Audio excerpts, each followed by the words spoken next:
Welcome to Samba Samba. Enjoy the video. You begin by confirming prerequisites, a working master key and the new fob. Once ready, close all doors and sit in the driver's seat. Make sure ignition is off. Insert the master key into the ignition, then remove it within 5 seconds. This triggers the vehicle's accessory recognition sequence. You're starting the programming window.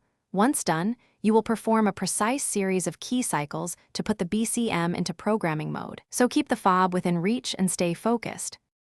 You now perform the key cycle. Insert and remove the ignition key 6 times, finishing with the key inserted in the on position but engine off. Listen for the door locks to cycle. This confirms the body control module entered programming mode. Once you hear the locks, press any button on the new fob within 10 seconds. Do this for each fob you want programmed. If multiple fobs, program them consecutively in the same session so all are registered to the vehicle's memory. To finish, turn the ignition off. Locks will cycle again, confirming exit from programming. Immediately test lock, unlock, panic, and remote start functions to ensure each fob responds. If a fob fails, check its battery voltage and confirm you pressed a button within the 10-second window. Weak batteries or timing errors are the most common causes.